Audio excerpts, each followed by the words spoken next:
Assalamualaikum warahmatullahi wabarakatuh. Jamaah dimanapun berada, jangan lupa dukung dan tonton terus channel Masjid Agung At-Taqwa Kota Cani. Tonton, subscribe, like, share, and comment. Assalamualaikum warahmatullahi wabarakatuh. Alhamdulillahirrabbilalamin. Baik, jamaah maghrib yang dimuliakan oleh Allah, kita lanjutkan kajian sirah nabawiyah. Sekarang masuk di umur Nabi ke-40 dan 41, 42 dan 43. Bismillahirrahmanirrahim. Wa ma arsalnaka min qablika mir rasulin ila nuhi ilaihi annahu la ilaha illa ana fa'budni.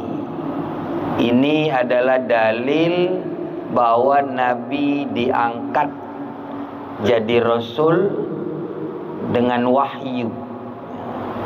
Jadi 3 tahun kemarin, minggu kemarin kita jelaskan Nabi berkhalwat di Gua Hira, bertahanus, bertawajuh. Kemudian turunlah di ke umur 40 tahun.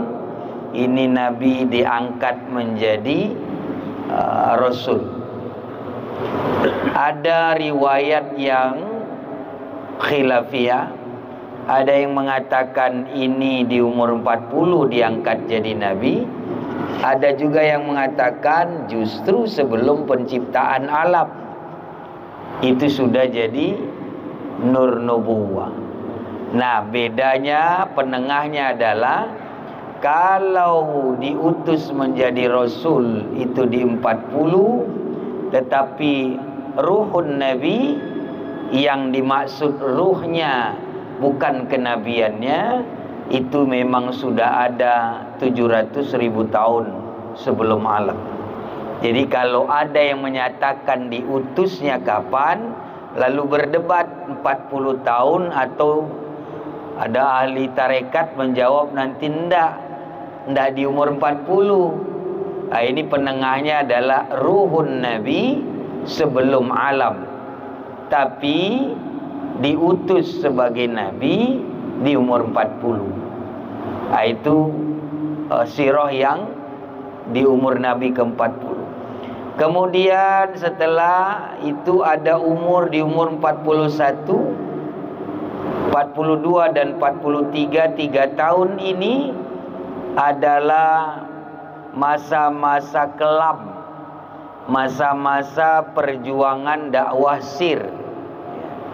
3 tahun dakwah sir itu sangat berhati-hati, karena teori lingkungan itu justru bukan orang jauh yang lebih dulu memusuhi kita, tetapi justru orang yang terdekat, sehingga dakwah sir itu sangat diperlukan. Bagaimana gambaran dakwah sir di kala itu? Ada orang nanti satu-satu ditemui, lalu kemudian dijelaskan. Begitu fase dakwah Nabi.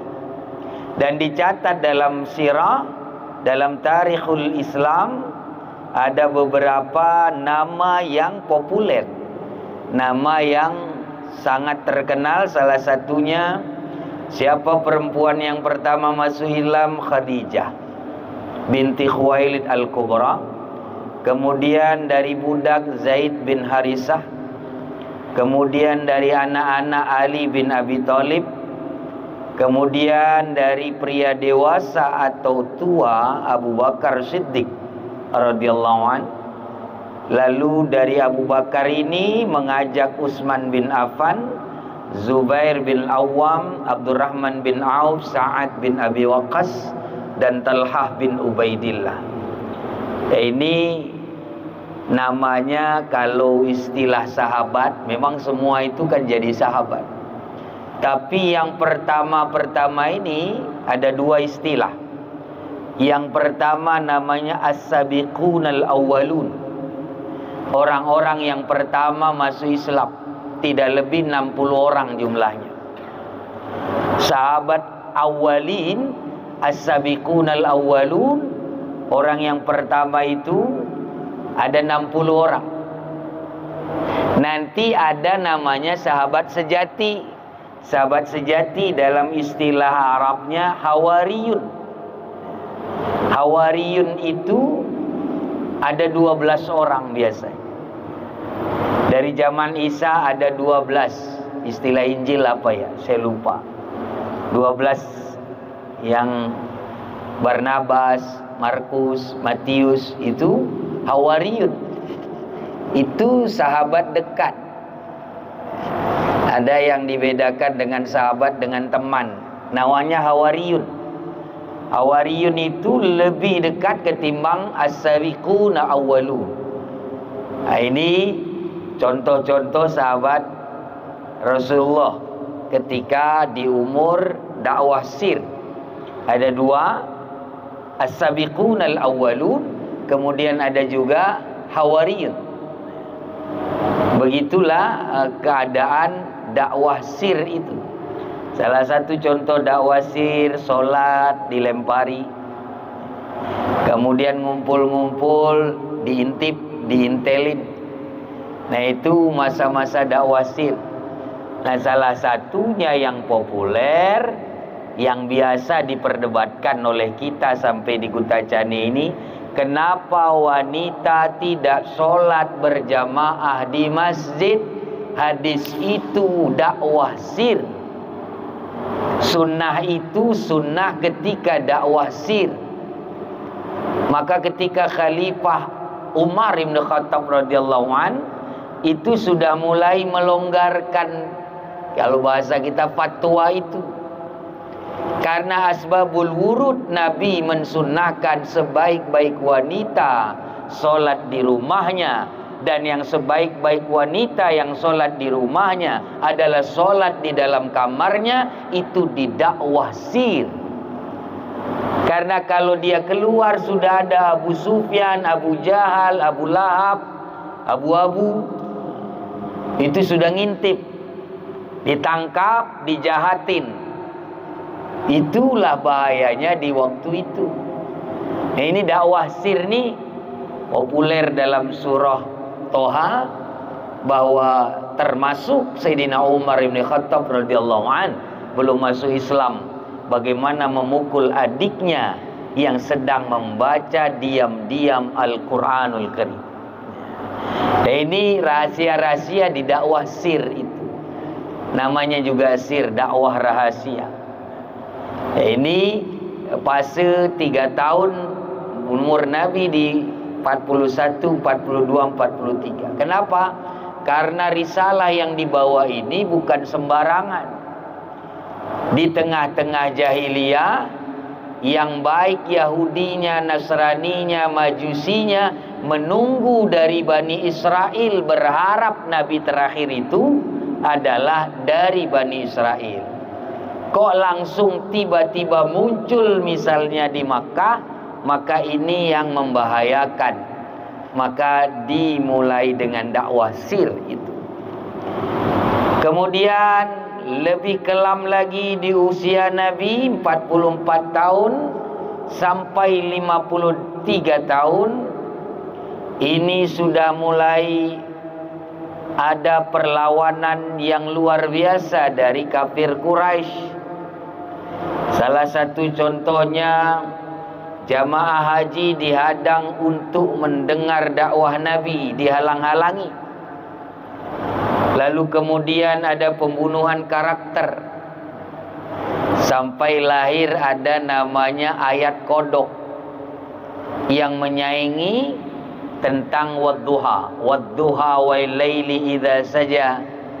Jadi dibuat saingannya karena dianggap itu puisi atau syair. Maka itulah yang mengakibatkan pembunuhan karakter. Sehingga ada yang tergoda dengan itu. Muhammad gila, Muhammad penyair, Muhammad stres. Itu di usia 44 sampai 53 tahun. Kemudian penyebaran isu. Adalah penyebaran isu, kalau zaman sekarang hoax. Nabi dituduh macam-macam. Salah satunya yang populer, Nabi itu pingin uang. Setelah dikumpulkan nanti supaya dia diberi uang, ngaku-ngaku Nabi, dibuat isu begitu. Kemudian coba aja ditawarin, kata kafir Quraisy, ditawarkanlah emas, ditawarkanlah berlian, ditawarkanlah wanita, seolah-olah yang dicari dari pengakuan seorang nabi adalah harta tahta wanita. Nah, ini isu hoax dikala itu menimpa. Kemudian barulah yang paling kejam, bukan isu lagi karena tidak mempan pembunuhan karakter, tidak mempan dengan menghadang-hadang saja, maka terjadilah siksaan fisik, teror. Ada sahidah yang pertama, ada juga nanti bagaimana merampas. Ini antara lain ya yang paling kita ringkas. Yang pertama siksaan itu, paman Utsman bin Affan radhiyallahu an digulung dengan tikar yang terbuat dari pelepah-pelepah korma itu, lalu dibakar dari bawah. Jadi dibakar tikar yang tikar yang terbuat dari pelepah kurma tadi. Kemudian ada Mus'ab bin Umair tidak diberi makan dan minum oleh ibunya sendiri ya, di rumahnya karena ibunya tidak mau dia mengikuti Muhammad. Kemudian ada Suhaib bin Sinan Ar-Rumi disiksa sampai gila.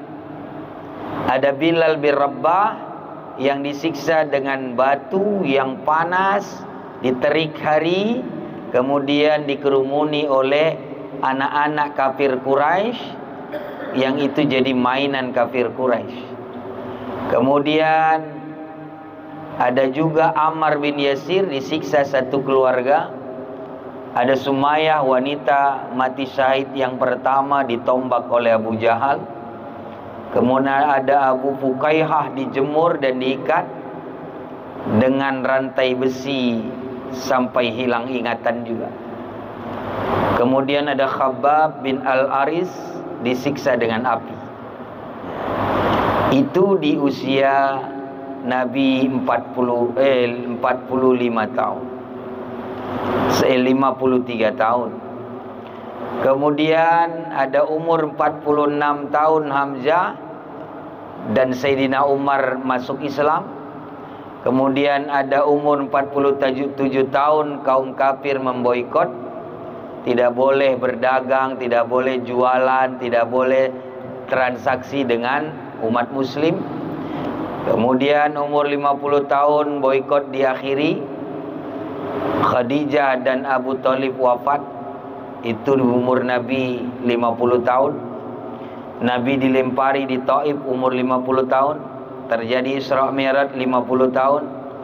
Umur 51 tahun Rasul menikah dengan Aisyah. Waktu itu Aisyah masih muda sekali. Ada riwayat Aisyah tidak digauli Nabi di Makkah, hijrah baru digauli, walau nikah di Makkah, karena saking mudanya. Kemudian umur 52 tahun Nabi baiat Aqabah, ada 12 orang yang dibaiat. Umur 53 tahun baiat Aqabah yang kedua, 73 orang dan 2 orang perempuan. Umur 54 tahun hijrah. Ini yang kita tutup untuk bahasan maulidnya sampai bab di Makkah saja. Karena kita hanya ingin momen maulid diingat, karena ini masih belum bulannya, tapi sudah sebulan kita bahas ini. Mudah-mudahan ada gambaran mengingatkan sirah nabawiyah. Tetapi selanjutnya minggu depan kita akan kembali membahas kitab ini, kajian tauhid, tasawuf dan fikihnya dalam kitab Kasifatus Saja. Nah, sejauh ini perjalanan baginda Nabi di Makkah itu adalah perjalanan masa kelam. Disitulah masa sulitnya sampai harus berhijrah ke Madinah. Karena sebagaimanapun cara yang dilakukan tetap sulit. Kenapa sulit? Bagaikan ibarat Kutacani ini. Mau jadi apapun kita pejabat di Kutacani ini, semuanya dianggap saudara. Susah menegakkan. Susah. Sulit macamnya. Ada istilah tahat hati dan lain sebagainya. Nah, begitu juga di zaman perjuangan di Mekah itu. Jadi sulit sekali untuk menegakkannya, karena ada yang terguncang jiwanya harus membentak orang tuanya yang tidak menerima Islam. Dia harus melawan keluarga sendiri. Nah, ini perjuangan yang sulit di Makkah itu. Tetapi bagaimanapun sulitnya, hijrah itu bukan berarti untuk meninggalkan Makkah, tetapi untuk menghindar satu langkah agar mampu menaklukkan Makkah yang disebut dengan Fathul Makkah. Inilah perjalanan sirah Nabi secara ringkas dalam rangka bulan Maulid ini. Ya, kita cukupkan materinya segitu. Kita lanjutkan fikih minggu depan. Kita buka sesi tanya jawab kalau ada dialog baik terkait sirah ataupun terkait yang lainnya. Wallahu a'lam.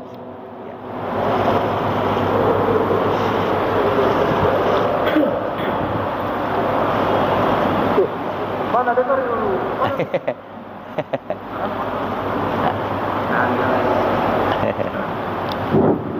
Bismillahirrahmanirrahim. Assalamualaikum warahmatullahi wabarakatuh. Waalaikumsalam warahmatullahi wabarakatuh. Ini pertanyaan saya ini Ustaz menyangkut masalah fikih. Kebetulan fikih ini luas. Ini. Apapun bisa kita tanya masalah fikih. Dan yang saya tanyakan ini masalah sunnah Ustaz, sunnah Rasul. Iya. Ini bagaimana hukumnya? Secara hukum Islam, apakah secara hukum syar'i laki-laki beristri lebih dari satu?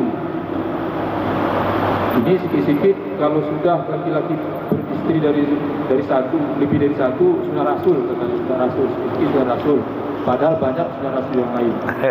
Jadi ini ada satu orang laki-laki beristri 3, tapi ditinggalkannya dalam satu rumah.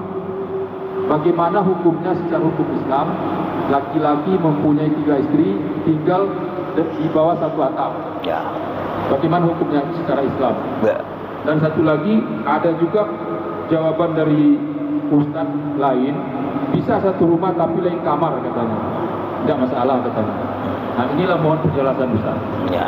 Terima kasih. Saja. Baik, yang pertama, apakah poligami itu sunnah? Kan gitu. Karena ini pertanyaannya fikih, jawabannya tidak sunnah. Karena pertanyaannya kecuali pertanyaannya sunnah dalam arti fi'li Nabi. Nah, kalau fi'li Nabi, ya itu segala yang dilakukan Nabi disebut sunnah. Tapi kalau fikih, ini perlu hukum. Apakah dihukumi sunnah poligami? Tidak. Dia lebih tepat kepada jaiz kalau hukum. Yang bersyarat, boleh bersyarat, tidak ada sunnah. Kalau hukum fikihnya. Jadi selama ini bapak-bapak sering membohongi istrinya dengan dalil mau ndak masuk surga langsung terus kita mendapat poligami. Tidak ada. Karena syarat poligami itu adalah fa in khiftum ala ta'dilu. Ya, jadi syaratnya harus adil. Kalau nggak adil berarti satu saja. Nah, ini berarti kan boleh bersyarat. Tetapi yang lebih solutif adalah agak kalem bahasanya itu, bahwa poligami itu dalam Islam agar tidak dicemooh non muslim, poligami itu adalah solusi. Ya, ingat berarti jika ada masalah kegagalan pada istri, maka dia baru mengambil poligami. Ya, Contoh, istrinya tak sanggup lagi. Bukan hanya perkara batin, lahir pun istrinya tak sanggup lagi. Kewajiban dari banyaknya kitab fikih, kewajiban seorang istri cuma satu, menyenangkan suami. Saya sering candanya begini dalam penjelasannya. Sekali istri cemberut, sah di poligami. Karena dia sudah gagal sebagai istri, karena tidak mampu menyenangkan suami. Tetapi itu kewajibannya. Hak suami mau menggunakan poligami atau tidak. Gitu. Ketika istrinya gagal sebagai istri, tidak mampu menyenangkan suami, berarti gagal sebagai istri. Suaminya berhak, kalau mau dia boleh poligami, kalau tidak mau berarti dia ridho terhadap cemberutnya istri kepada dirinya. Jadi ini solusi sebenarnya. Tetapi kalau sudah dihukumi sunnah, ini perlu dalil. Mana dalilnya mengatakan itu sunnah? Beda kalau sunnah fi'liyah tadi seluruh kehidupan Nabi. Bukan itu ini perkara hukum fikih. Jadi tidak benar kalau itu disebut sunnah. Hukum poligami apa? Sunnah, tidak. Hukum poligami bukan sunnah. Boleh bersyarat, dia menjadi solusi. Sekarang juga lagi banyak MUI, ulama-ulama kita sedang merumuskan itu. Karena betapa maraknya pelakor, ya ini juga harusnya udah jadi solusi. Apakah poligami ini menjadi solusi? Karena pilihannya sulit ya. Ketika tidak dilegalkan, misalnya secara undang-undang, sekarang banyak orang yang diam-diam. Ya, banyak orang yang sudahlah siri saja, siri makin banyak masalah. Anaknya lagi nanti, kemudian tiba-tiba kau nuntut warisan ketika wafat, kau tiba-tiba jadi wali nikah, ya makin repot pemerintah. Nah, ini sih kira-kira perluasan dari pertanyaan itu. Tetapi harus diyakini bahwa itu bukan sunnah secara hukum fikih, tapi boleh. Yang Ustaz, pertanyaan saya tadi Pak Ustaz, apakah bisa tinggal satu atap kalau tiga istrinya? Itu pertanyaan kedua kan gitu. Ini mau saya jawab. Pertanyaan pertama, apa hukumnya kan gitu? Boleh nggak seorang laki-laki beristri 2-3? Hukumnya bukan sunnah, tapi boleh bersyarat. Pertanyaan yang kedua, bolehkah istri yang banyak tadi itu satu atap? Boleh satu atap, tidak boleh satu kamar. Jadi hukumnya boleh satu atap, tidak boleh satu kamar. Kenapa tiba muncul kalimat itu? Karena di Arab punya tradisi, tidak boleh menikah kecuali mampu punya rumah. Itu tradisi di Arab. Sehingga satu atap pun dianggap tidak layak. Kalau dia mampu, satu-satu rumahnya. Karena syarat bagi di Arab ini tradisi, bukan Islam. Tradisinya itu kalau sudah ada mau mampu menikah, ya minimal dia punya rumah. Itu. Tetapi hukumnya tidak begitu. Yang tidak boleh itu satu kamar. Jangan seperti Yahudi Nasrani, ya mentang-mentang suaminya, mentang-mentang istrinya 4, terus satu kasur 4 dia di tengah begitu. 2 kanan 2 kiri. Nah, ini hampir mirip kumpul kebo. Jadi tidak boleh. Ya, karena banyak, kalau mau dibahas alasannya banyak. Salah satunya ketersinggungan, ketidakpuasan batin. Maka itu repot. Apalagi ada istri yang iseng, sengaja misalnya, walau beda rumah nih, iseng kasihnya tanda, maaf cakap, kasihnya merah di pipi. Pergi ke istri kedua, panik dia, kasihnya merah di leher. Pergi ke istri ketiga, goroknya itu kira-kira. Nah, ini repot. Jadi kira-kira itu hukumnya boleh satu atap. Ya, satu atap boleh, satu kamar yang nggak boleh. Gitu kira-kira. Wallahu a'lam. Ada lagi?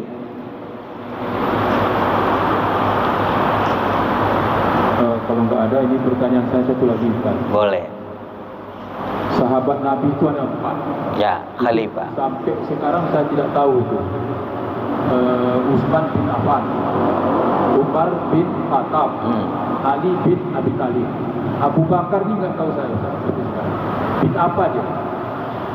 Oh, kakeknya Abu Bakar. Bapaknya. Bapaknya Abu Bakar. Utsman bin Affan. Ya. Umar bin Khattab. Ya. Ali bin Abi Thalib. Abu Bakar bin apa dia? Betul juga itu. Saya pun jadi lupa. Kita harus buka kitabnya. Itu betul sekali. Sampai sekarang saya tidak tahu. Ya, ya. Muhammad bin Abdullah, tahu tidak? Betul, betul. Bentar ya.